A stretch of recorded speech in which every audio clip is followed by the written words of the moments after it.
बैठिए बैठिए। प्रश्नोत्तर काल के बाद अपनी बात कहिएगा। अल्प सूचित प्रश्न लिए जाएंगे। जो बात कहनी हो प्रश्नोत्तर काल के बाद कहिएगा। प्रश्नोत्तर काल के बाद शून्य काल में अपनी बात कहिएगा। श्री पवन कुमार जायसवाल।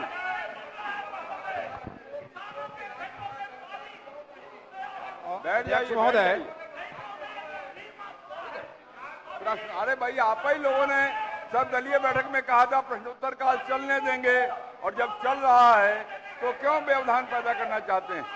और ये सारे प्रश्न सबके लिए, सभी माननीय सदस्यों के प्रश्न, आपके भी सदस्यों के प्रश्न इसमें हैं, उनको बाधित मत करिए। प्रश्नोत्तर काल की समाप्ति के बाद अपनी बात कहिएगा। बैठिए बैठिए। पवन जी। अध्यक्ष महोदय, माननीय मंत्री जी का पूछिए। पूरक। माननीय मंत्री जी के उत्तर का मैंने अवलोकन किया है।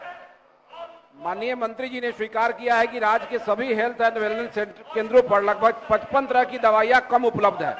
इन दवाइयों के लिए CHS और सिविल सर्जन द्वारा BMSICL को अधियाचना भेजने के बावजूद दवा उपलब्ध नहीं कराया गया है।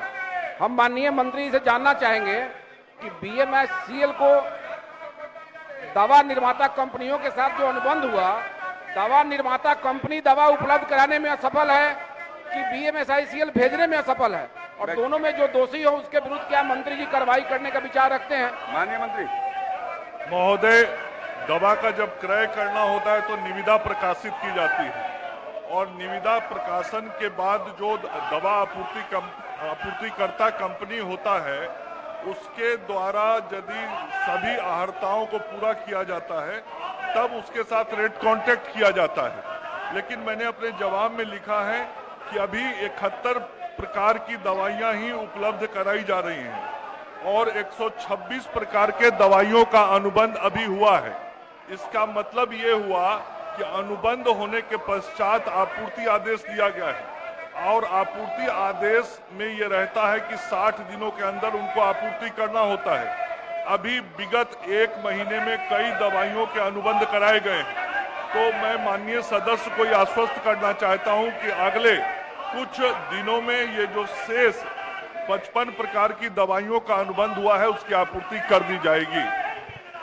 अध्यक्ष महोदय, माननीय मंत्री जी के पोस्टर हटाइए। पोस्टर अनुमति नहीं, पोस्टर हटाने की। आप हटाइए पोस्टर हटाइए। बैठिए अपने स्थान पे, बैठिए।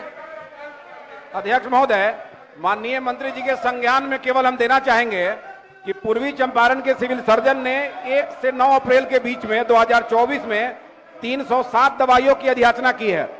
1 से 9 जुलाई के बीच में 307 दवा की अधियाचना की है, लेकिन मात्र जो है 50 तरह की दवाइयां वहां उपलब्ध कराया गया। हम माननीय मंत्री से आग्रह करेंगे कि हम लोग चंपारण से आते हैं, राज्य के अन्य जिलों की भी यही स्थिति होगी, आप इसकी समीक्षा करके और इसकी आपूर्ति कराने का कृपा करेंगे। ठीक महोदय, दिखवा लेते। श्री अमरेंद्र प्रताप सिंह, पूरक पूछिए। पूरक पूछ रहे हैं। माननीय अध्यक्ष महोदय, मैं आपके माध्यम से जानना चाहता हूं, जो उत्तर आया है कि जिलों में 20 नए पैरामेडिकल इंस्टीट्यूट खोले गए 2021, समय पे उठाइएगा तो बोलने भी देंगे, बोलने का अवसर मिलेगा। अभी तो रखिए, 2023, अभी बैठ जाइए, समय पे उठाइएगा। यानी 2021 से लेकर 2025 तक लगभग 9000 छात्रों का नामांकन हुआ है। महोदय, इन्हें पढ़ाने के लिए ट्यूटर, लेक्चरर की बहाली नहीं की गई। प्रक्रिया इतनी जटिल है महोदय। सारे पोस्टर ले लिए जाए। मेरे प्रश्न पूछने का उद्देश्य यही है महोदय कि जो जटिल प्रक्रिया है, इस जटिल प्रक्रिया को आसान बनाने का कोई उपाय राज्य सरकार करेगी, क्योंकि लेक्चरर और ट्यूटर की कमी वही नहीं है, तमाम मेडिकल कॉलेजों में है, और पैरामेडिकल स्टाफ के कारण सारे हॉस्पिटल उस अभाव में जूझ रहे हैं और हॉस्पिटल एक प्रकार से काम नहीं कर रहे हैं महोदय।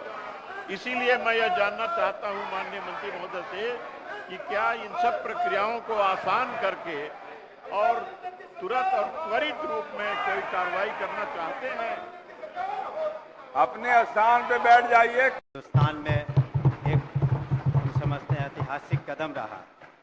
इसके अतिरिक्त आने वाले दिनों में 1,60,083 और नियुक्तियां होंगी और उसमें जैसा कि एक सदस्य कह रहे थे, कंप्यूटर शिक्षकों की भी संख्या 26,000 होगी।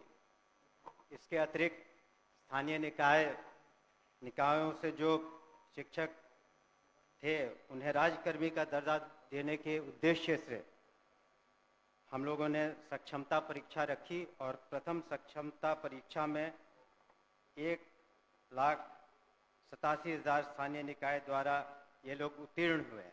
आगे चल के 85,000 से ज़्यादा लोग और परीक्षा दे रहे हैं और हम लोगों ने यह ध्यान में रखा है कि जब नियमावली बनाएंगे उनकी सांतरण की तो उसमें काफ़ी उदारता रखेंगे, खास करके महिलाओं के बारे में और खास करके असाध्य रोग या इस तरह के जो बीमारी से ग्रसित हैं या पति पत्नी हैं तो उन लोगों का सांतरण में हम लोग विशेष ध्यान देंगे। महोदय, अगर हम शिक्षा में सुधार चाहते हैं तो ज़रूरी है कि हमारे शिक्षक भी उस तरह से उनकी ट्रेनिंग हो। इसी कारण से हमारे जो SCRT जो इंस्टीट्यूट हैं, यहाँ पर मैं खुद भी गया हूँ, वहाँ पर हम लोगों ने किस तरह से शिक्षकों की ट्रेनिंग अच्छी तरीके से हो सके उस पर ध्यान दे रहे हैं और आने वाले दिनों में हमारा लक्ष्य है कि जितने शिक्षक हैं कम से कम साल में उनकी 2 बार ट्रेनिंग हो सके और वहाँ पर जो सिलेबस बनाए जाए वो ऐसे बनाए जाए कि वो आगे चल के हमारे छात्र छात्राएं जो कंपटीशन के एग्ज़ाम्स देंगे उसमें वो बेहतरीन रूप से सामने आ सके, कर सके।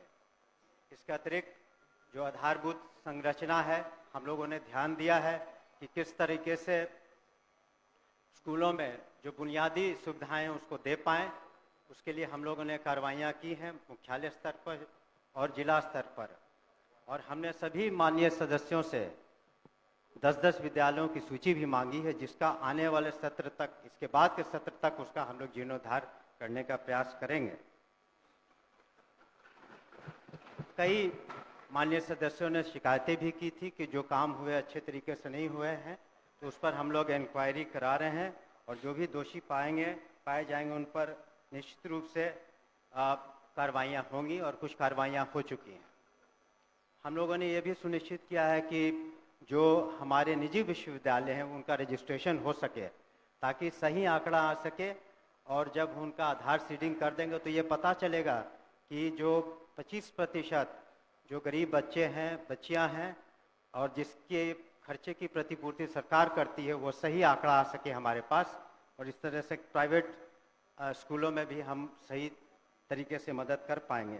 परीक्षा संचालन में एक बहुत बड़ी जिम्मेवारी है हमारी और पिछले साल 1,35,00,000 से ज़्यादा छात्र छात्राओं ने परीक्षा दी और जो बिहार स्कूल एग्जामिनेशन बोर्ड है इस बार जो हम लोगों ने बिल लाया है उसके अनुसार अब ऑनलाइन परीक्षाएं भी संभव हो पाएंगी। सरकार की जो मुख्य जो स्कीम्स हैं जैसे मिड डे मील, मध्याह्न भोजन करते हैं वो भी एक बहुत बड़ी चुनौती है।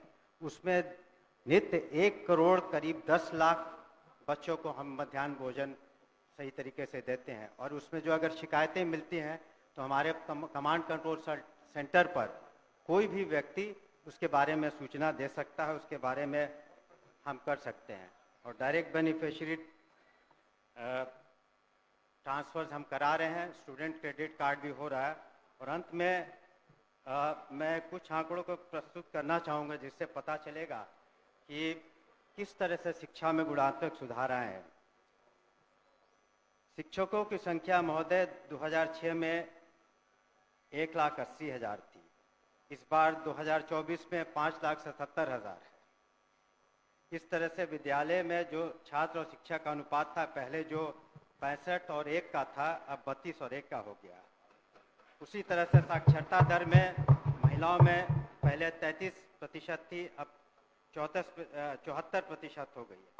आउट ऑफ स्कूल चिल्ड्रन जो है 1% से कम हो गए हैं और बजट में 11 गुना से ज़्यादा वृद्धि हुई है। अतः मैं